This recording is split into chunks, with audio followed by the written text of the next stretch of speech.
buhat na to, kato ang atong alagaran siya ng buhat sa langit, sa yuta, tanan, na naaring kanimutana, na dili mabuhat sa tao, o na'y buhat sa atong buhat na Diyos. Una ang tinuod na Diyos na atong alagaran. Una ikso na dili kita makahatlok sa mga tao. Kaya nagayon pa ang pulong sa Ginoo sa Mateo 10 verse 28. Ayaw ka mo kahadlok niya itong mupatay sa lawas, apan dili makapatay sa kalag. Unsa man ni si Exod? Dili ka na to kahadlokan ang mupatay sa lawas, apan dili makapatay sa kalag. Mo ni ang tawo. Diba? Igo ra siya makapatay sa lawas, pero dili siya makapatay sa kalag. Mo ni ang pulong sa Ginoo nga dili ta magkahadlok sa tawo. Kinsa ang angay na itong kahadlokan? Ang pulong sa Ginoo nagingan palayon ta, kahadlokin Ginoo ninyo ang Dios nga makalaglag sa lawas ug sa kalag dito sa impyerno. Ang ato day kahadlokan igsoon ang Dios nga buhi nga mo'y mulaglag dito sa impyerno. No? Ang tao igsoon kung wala iyang ngalan ay sulat sa libro sa kinabuhi, kalaglagan yun ang iyang padulungan. Muna siya ang atong Dios nga atong alagaran nga tinud-anay nga wala naglaing Dios, mga igsoon. Pero karon nga kapanahunan naagi ako'y mga tao nga mutuog ako sa sulti sa tao. No? Sama ni ato gimbasahon diri igsoon, no? Sama sa kinabuhi ni Sadrak, Misak, Abednego igsoon, kung nakabasa ko sa Daniel igsoon, sila lang tulo ang wala umiyok po sa istatwa na gibuhat sa hari. Muna igsoon, no? Nahatlok sila sa Dios, kaya nasayag man sila sa tinuod nga Dios. Muna igsoon, atong basahon, nagsugod ka sa Daniel 3. Kung namoy mga Biblia sa inyong panimalay igsoon, mabasa na siya sa Old Testament sa Daniel, chapter Daniel 3, verse 3 paingon sa 7. Ato gayon sugdan na igsoon, aron nasabtan di pa ang pulong sa Ginoo. Unya, ang mga tinugyanan ay dali sa igsoon, magsugod ka sa 9.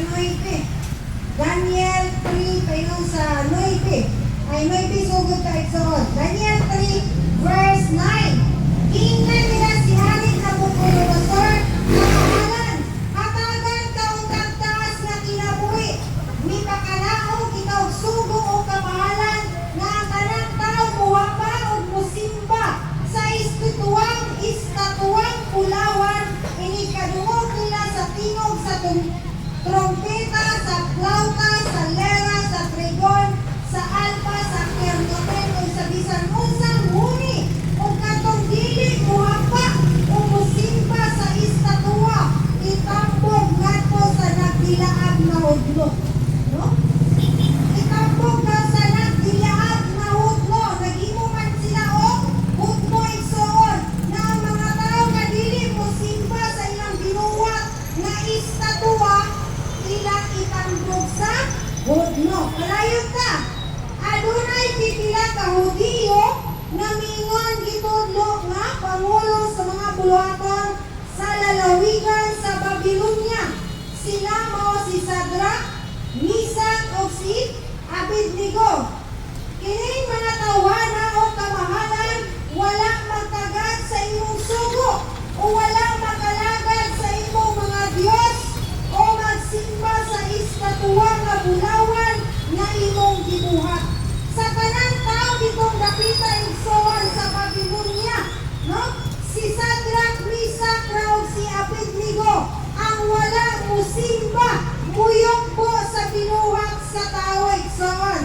Palayon ta, unya nasuko pag-ayo si Nabucodonosor o nimando sa atubang kaniya si Sadrak, si Misak o si Abednego.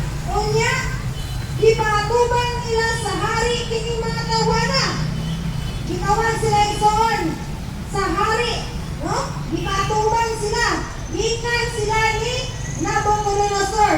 Tinuod ba sa Grand Misak o Abednego na wala kamo mangalangad sa akong mga Diyos o magsimba sa bulawang istatwa na akong gipabuhat?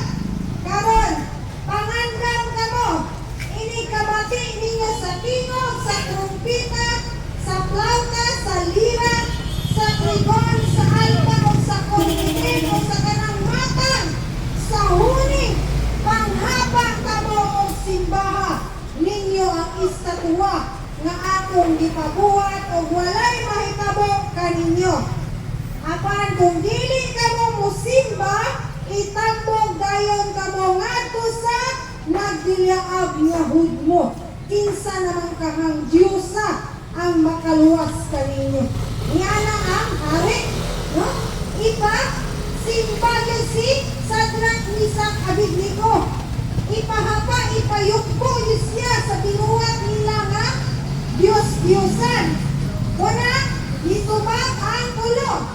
Nitubag sa hari si Sadrak, si Misak, o si Abednego. Kamahalan, walay ikinahanglan na mutubag kadi kanimo. Nining butanga, kung kabubuton sa Dios, luwason kami niya. Gikan sa nagdilaag nga hudno o sa imong gahom. Apan kung dili iyang kabubuton, hibaw nga dili usab kami mualagad sa imong mga Dios o musimba sa istatwa nga bulawan nga imong gibuhat. Klaro kay igsoon, si Sadrak, Misak, Abednego, dili gyud sila musimba sa binuhat sa tao. Kay nasayon man sila unsa ang Dios, unsa ang tinuod nga Dios nga ilang gialagaran. Muna igsoon nga ang tao walang silang tulo, wala gyud silang miuyon sa sugo sa tao. Dito yun sila nidapig sa atong Diyos, kaya nakabalo man sila, no? Naluwason yun na sila. Kaya nagtungo man sila nga ang Diyos kamuhanan. Wala ang kaigsono kung nakabalo ka sa tinuod na Diyos nga imong gialagaran, no? Dili ka mo tuman sa sugo sa tao, no? Ang angayan atong kahadlukan, katong nagbuhat sa langit ug sa yuta nga tinuod nga Dios nga atong gialagaran. Muna igsoon, madayon ta aron masabtan din nato na ang pulong sa buhi nga Dios. Usa isabot ang kasugo ni Nabucodonosor nga to kang Sadrak, Misak ug Abednego. Unyang isugo siya sa pilog kapito ka init ang mundo. Grabe no, ipilog pa yun kapito ka initon sa hudno. No? Ipainitan o maayo ang hudno.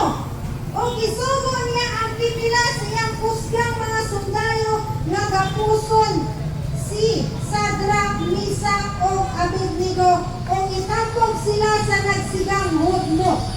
Unya, igapo sila nga nagsulok gihapon sa ilang mga bispi, sa ilang talo o gitapon sila ngadto sa nagdilaag na hudno. Tungod kay wala man sila igsoon, nisimba sa istatwa, gitapon sila sa nagdilaag na hudno. Atong padayonon igsoon unsay hinungdan. Ane, ngano? No, atong padayonon. Unya,